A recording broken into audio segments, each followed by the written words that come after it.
Hello दोस्तों, नमस्कार। Helping thinkers के यूट्यूब चैनल में आप सभी का हार्दिक स्वागत है। आपके लिए लेकर आया हूं मैं एमपीपीएससी 2020 की जो मेंस परीक्षा जो 2022 में हो रही हैं, जो कि आज से स्टार्ट हो चुकी हैं। 24 अप्रैल 2022 से पेपर स्टार्ट हो चुके हैं। मेंस के एग्ज़ाम का पेपर कैसा आया है दोस्तों, इसका एनालिसिस करके आप आगे की मेंस की तैयारी की प्रिपरेशन कर सकते हैं। वहीं इस टॉपिक से जो इन प्रश्न इसमें आए हैं, उन टॉपिकों से प्रश्नों की संभावना प्री में भी आने की संभावना रहती है। तो महत्वपूर्ण सेशन है दोस्तों। आप देख पा रहे होंगे मेंस 2020 का जीएस पेपर फर्स्ट है, जो कि आज का पेपर है। 24 अप्रैल का पेपर है। जनरल स्टडीज यानी सामान्य अध्ययन का पेपर था। फर्स्ट पेपर आज हुआ है। ऐसे में सारे पेपर की सीरीज आपके लिए लेकर आ रहा हूं, जिसमें आपको, अगर आप पीएससी की तैयारी कर रहे हैं तो आपके लिए बहुत ज़्यादा फायदेमंद होने वाला है। तो दोस्तों, पेपर फर्स्ट है, ये आपको पता है कि 3 घंटे का होगा। इसमें 2 पार्ट रहेंगे, जिसमें पार्ट ए और पार्ट बी रहेगा। दोनों ही पार्ट 150 नंबर के रहेंगे। इस प्रकार से कुल पूर्णांक 300 नंबर का रहेगा। हम हाल फिलहाल बात कर लेते हैं पार्ट ए की, सेक्शन ए की। इसमें कौन कौन से प्रश्न है, तो इसमें 15 अति लघु उत्तरीय प्रश्न पूछे गए हैं, जिनकी शब्द सीमा 10 नंबर या 10 शब्द रखे गए हैं, और प्रत्येक जो है 3 अंकों का ये प्रश्न रहता है। तो पहला प्रश्न पूछा गया है आपके कोटदीजी, शायद ये सिंधुकालीन स्थल है, कोटदीजी। उसके ऊपर आया है एक शूत्र, आपका ये 3 मार्कर आया है। उसके साथ में अमित्र घात आपका 3 मार्कर में। देबल, शायद ये देबल बंदरगाह है, जो शायद मुगल काल से संबंधित था। दीवान ए इंशा, एक कोई पदावली है, मतलब ये। ताराबाई, मराठा वंश से संबंधित हैं। अहोम विद्रोह, ठीक है, मोपला विद्रोह, लाला हरदयाल, भील विद्रोह, ये सारे जो हैं 3 मार्कर के हैं। ग्यारसपुर, ये मध्य प्रदेश से आया है, ठीक है, आपके विदिशा से। कुंवर रघुनाथ शाह, जो बुंदेला विद्रोह से संबंधित थे। मल्हार राव होलकर, जो होलकर वंश से संबंधित थे। बुंदेला विद्रोह भी यहाँ पर पूछा गया है। वहीं होलकर वंश की रानी गौड़ शासिका अवंतीबाई के बारे में यहाँ से प्रश्न आया था, 3 मार्कर। इस प्रकार से ये जो 15 प्रश्न है 3 मार्कर के पूछे गए हैं। वहीं 10 प्रश्न अति लघु उत्तरीय प्रश्न पूछे गए हैं, जिनके उत्तर 50 शब्द या 5-6 पंक्तियों में देना है। सभी प्रश्न के उत्तर देना अनिवार्य है। प्रत्येक प्रश्न का 5 अंक आपको यहाँ मिलता है। तो पहला प्रश्न यहाँ पर पूछा है, बालाथल संस्कृति क्या है, इसकी प्रमुख विशेषताएं का वर्णन कीजिए। दूसरा प्रश्न, प्राचीन भारतीय वैज्ञानिक साहित्य पर निबंध लिखिए। ये निबंध आपको 5-6 लाइन में निबंध लिखना था, इसका एक छोटा सा। अकबर की, बहुत बढ़िया, मुगल वंश से संबंधित प्रश्न आया है। अकबर की धार्मिक नीति का मूल्यांकन कीजिए, ये प्रश्न आया है। वहीं भारत में परंपरागत कुटीर उद्योगों के पतन के क्या कारण रहे हैं, ये आपसे पूछा है। मतलब एक तरीके से देखें तो ना ज़्यादा ये सरल है, ना ज़्यादा कठिन है। एक तरीके से मॉडरेट लेवल का प्रश्न पत्र है, मतलब किसी ने पढ़ा है तो वो अच्छे से इस पेपर को कर पाएगा। भारत का अगला प्रश्न पूछा है, भारत का उदय गणतंत्र के रूप में हुआ, इसका संक्षिप्त में वर्णन करना है। कि ये कोटेशन है, मतलब एक तरह भारत का उदय जो है गणतंत्र के रूप में हुआ, आप स्पष्ट कीजिए या संक्षेप में इसे बताइए। फिर एक बहुत बड़ा प्रश्न आया है, मध्य प्रदेश के पुनर्गठन के बारे में बताइए कि मध्य प्रदेश का जो पुनर्गठन हुआ है कैसे आया है। फिर मध्य प्रदेश से झंडा सत्याग्रह हुआ है, जो शायद 1923 में हुआ था, जबलपुर से प्रारंभ हुआ था। ये एक महत्वपूर्ण प्रश्न है, आपका 5 नंबर में पूछा गया है।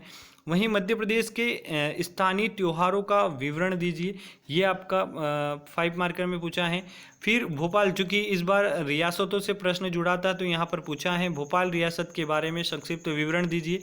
वहीं बघेलखंड रियासत के बारे में भी आए हैं, आप क्या जानते हैं। मतलब 2 प्रश्न जो हैं रियासतों से हिस्ट्री में आपको देखने को मिले हैं। वहीं 5 प्रश्न जो हैं दीर्घ उत्तरीय प्रश्न हैं। प्रत्येक प्रश्न की जो आपको है 200 शब्द सीमा के अंतर्गत लिखना है। सभी प्रश्न अनिवार्य हैं।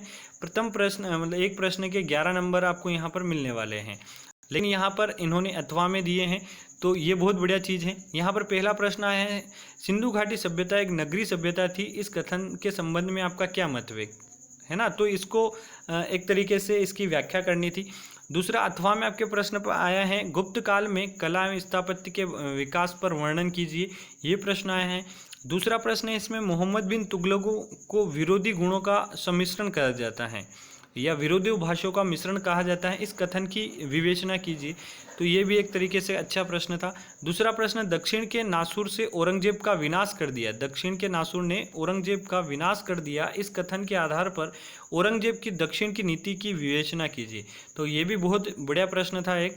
अगला प्रश्न है, आर्य समाज मिशन जो हैं वह सामाजिक शैक्षणिक योगदानों का वर्णन कीजिए। यहाँ पर प्रश्न पूछा गया है कि जो आर्य समाज मिशन जो था, इसके सामाजिक एवं शैक्षणिक योगदानों का वर्णन आपको करना था।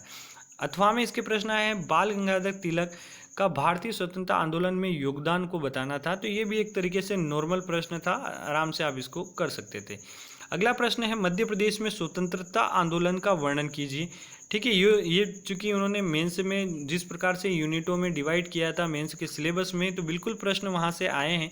अगला प्रश्न इनका अथवा में दिया है मध्य प्रदेश के प्रमुख ऐतिहासिक एवं पर्यटन स्थलों का वर्णन। ये प्रश्न लगभग फिक्स ही हैं, जहाँ पर मध्य प्रदेश के ऐतिहासिक या पर्यटन या सांस्कृतिक स्थलों के बारे में टिप्पणी करने को पूछा जाता है। अगला प्रश्न है बुंदेलखंड रियासत का वर्णन कीजिए। तो एक ये बड़ा प्रश्न है, मतलब दो तो भोपाल रियासत और बघेलखंड रियासत का आपका 5 मार्कर में आ गया था, और ये 11 नंबर में आया है बुंदेलखंड रियासत, क्योंकि बुंदेलखंड रियासतों में के अंदर बहुत सारी छोटी छोटी रियासतें हुई, तो एक तरीके से 11 नंबर में पूछा गया है। वहीं होलकर वंश या होलकर रियासत का ये संबंधित प्रश्न है। तो ये हिस्ट्री का पेपर था, जिसमें आज जनरल स्टडीज़ का जो है पहला पेपर, उसका पार्ट ए हमने देखा। इसके पार्ट बी में जो है या सेक्शन बी में है, ये जो है ज्योग्राफी से संबंधित रहता है। इसमें जो 15 लघु उत्तरीय मतलब सेम प्रश्न उत्तरी हैं और सेम है। 3 मार्कर में कौन कौन से आए हैं देख लेते हैं। भूकंप की तीव्रता को मापने वाले यंत्र का नाम एवं उसके आविष्कार बताइए। ठीक है, ये पूछा आपने। दूसरा पूछा है सेन जुआन नदी किस देश में होकर बहती हैं। बहुत ही बढ़िया प्रश्न है ये, सेन जुआन नदी किस देश में होकर बहती हैं। अगला प्रश्न पूछा है BW चिन्ह किस प्रकार के जलवायु क्षेत्र को जो है प्रदर्शित करता है। तो ये जिसने अगर पढ़ा होगा तो बन जाएगा उसका। अगला प्रश्न पूछा है चीनाब नदी की 3 प्रमुख सहायक नदियों के नाम बताइए। बहुत ही इजी प्रश्न था। करेवा मिट्टी क्या है, जो कि इससे करेवा से लेकर एक बार 2019 या 20 में जो है प्री में भी प्रश्न बन चुका है, जो कि हिमालय के ढलानी वाले भाग में पाया जाता है, एक तरीके से जम्मू कश्मीर के क्षेत्र में, जहाँ पर जो है जो आपका भारत के किस भाग में पाई जाती हैं, ये एक प्रश्न था। इसके साथ में अगला प्रश्न 3 मार्कर में पूछा नीली क्रांति क्या है। भारत के किस जिले में झींगा मछली की राजधानी कहा जाता है, मतलब भारत के किस जिले को झींगा मछली की राजधानी कहा जाता है। ये बहुत बढ़िया प्रश्न था, ये प्री में भी बन सकता है, आप इसके बारे में डिटेल जरूर देखें। अगला प्रश्न नर्मदा नदी और ताप्ती नदियाँ किस स्थान पर एक दूसरे के सबसे नज़दीक होती हैं। ये एक बहुत बढ़िया प्रश्न है। मध्य प्रदेश के 3 थर्मल पावर स्टेशन के नाम बताइए। तो ये एक तरीके से इजी था। ठीक है, मध्य प्रदेश की स्थानांतरित कृषि करने वाली 3 जनजातियों के नाम बताइए। ठीक है, बहुत बढ़िया प्रश्न। जनजातियाँ आपने पढ़ी, क्योंकि ये प्रीवी और मेंस के दोनों के सिलेबस में है। अगला प्रश्न वर्षा जल संरक्षण के 3 गुण जो हैं आपको बताने थे, ये प्रश्न था। अगला प्रश्न था विजाग गैस रिसाव पर टिप्पणी लिखिए, है ना। विजाग गैस रिसाव पर टिप्पणी लिखिए, एक 3 मार्कर में है, थोड़ा सा जिसने पढ़ा होगा उनका बन गया होगा। अगला इम्फान चक्रवात पर एक भौगोलिक टिप्पणी लिखिए। अगला प्रश्न 3 मार्कर में सूर्य तुल्यकालिक उपग्रह क्या है, उदाहरण दीजिए। अगला प्रश्न भौगोलिक सूचना प्रणाली के हार्डवेयर क्या है, ये आपसे प्रश्न पूछा था। फिर अगला प्रश्न पूछाता है क्विक बर्ड उपग्रह पर टिप्पणी लिखिए। क्विक बर्ड उपग्रह पर टिप्पणी ये प्री में भी बन सकता है, अब इसे जरूर देखें। इसी के साथ में अपक्षय के 3, ये जो है 5 मार्कर के प्रश्न अभी स्टार्ट हो गए हैं। 50 वर्ड में आपको लिखना है, लगभग 5 से 6 लाइन में। अपक्षय के 3 प्रधान प्रकार क्या हैं, इसकी व्याख्या करनी है। अगला प्रश्न उष्णकटिबंधीय सवाना जलवायु की प्रमुख विशेषता क्या है, ये आपसे पूछा है। अगला प्रश्न लेटराइट मिट्टी के निर्माण की प्रक्रिया आपको बतानी है कि लेटराइट मिट्टी का जो निर्माण है कैसे होता है, वो आपको बताना था। अगला प्रश्न है भारत के हुगली बेसिन में जूट मिलों का केंद्रीकरण है क्यों है, ये आपसे पूछा गया है। मध्य प्रदेश की वन संपदा की प्रमुख विशेषता बताइए, जो कि ये उन्होंने दिया था ज्योग्राफी के पार्ट में, मध्य प्रदेश की वन संपदा। अगला प्रश्न पूछा गया है मध्य प्रदेश के कोयला संसाधन का भौगोलिक विवरण दीजिए, बहुत बढ़िया प्रश्न था। अगला प्रश्न है भूमि जल प्रदूषण के प्रमुख कारक क्या हैं। अगला प्रश्न, प्रौद्योगिकी आपदा के प्रमुख उदाहरण दीजिए। प्रौद्योगिकी आपदा के प्रमुख उदाहरण दे, ये आपसे प्रश्न पूछा है 5 नंबर में। अगला प्रश्न पूछा है अंकीय प्रतिबिंब क्या होता है, ये आपसे बताना है। What is the digital image क्या होती है, ये बताना है। स्थानीय आंकड़े को परिभाषित कीजिए।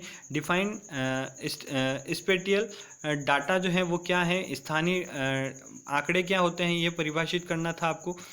ये थे 5 नंबर के। अब जो देखने वाले हम 11 नंबर के प्रश्न हैं। 11 नंबर के प्रश्न जो हैं, इसमें पहला प्रश्न है दोस्तों, उष्णकटिबंधीय चक्रवातों की उत्पत्ति तथा उनकी विशेषता बताइए। इसके अथवा में इन्हें दिया है पवनों के मुख्य प्रकार बताइए तथा उनकी उत्पत्ति पर प्रकाश डालिए। ये आपसे प्रश्न पूछा गया था। अगला प्रश्न पूछा गया था कोपेन एवं थार्नफेट के अनुसार भारत की जलवायु को कितने क्षेत्रों में या जलवायु क्षेत्रों में बांटे गए हैं, तो उनको स्पष्ट करना था कोपेन के अनुसार। ठीक है, भारत में जलवायु की उत्पत्ति पर विवेचना करनी थी, ये एक बहुत बढ़िया प्रश्न था। मध्य प्रदेश में कपास के भंडार एवं उत्पादन का विवरण या वितरण आपको बताना था। अगला अथवा में दिया है आपको मालवा पठार की भू आकृतिक का वर्णन कीजिए, एक बहुत बढ़िया प्रश्न था। अगला प्रश्न पूछा गया था चौथे नंबर का, जल प्रदूषण नियंत्रण के उपाय बताइए। जल प्रदूषण नियंत्रण कैसे किया जा सकता है, इसके उपाय आपको बताने थे। इसके अथवा में दिया है आपदा निवारण क्या है, आपदा निवारण में जानकारी की भूमिका स्पष्ट करें। अगला प्रश्न था सुदूर संवेदन सिद्धांत, सुदूर संवेदन सिद्धांत को समझाइए। और अथवा में इसके दिया था वैश्विक पोजीशनिंग सिस्टम यानी जीपीएस क्या है, यह कैसे कार्य करता है, ये प्रश्न आपसे पूछा गया था। तो इस प्रकार से ये 5 प्रश्न आए थे और ये एमपीपीएससी के 2020 का जो है 2020 का दोस्तों 2020 का जो मेंस एग्ज़ाम है जो 24 अप्रैल से स्टार्ट हुआ है। ठीक है, तो ये आज पहला पेपर था। इस प्रकार से जितने भी पेपर 6 पेपर जो होने वाले हैं, 6 पेपर मैं आपके सामने लेकर आऊँगा। अगर आप हमारे चैनल पे नए हैं तो प्लीज़ चैनल को सब्सक्राइब कर लेना और एमपीपीएससी या किसी भी गवर्नमेंट जॉब से संबंधित किसी भी प्रकार की अपडेट पाने के लिए आप हमारे चैनल से ज़रूर जुड़िए। शुक्रिया दोस्तों, उम्मीद करता हूँ ये जानकारी आपको पसंद आई होगी, तो प्लीज़ दोस्तों के साथ लाइक शेयर करें। धन्यवाद। जय हिंद, जय भारत।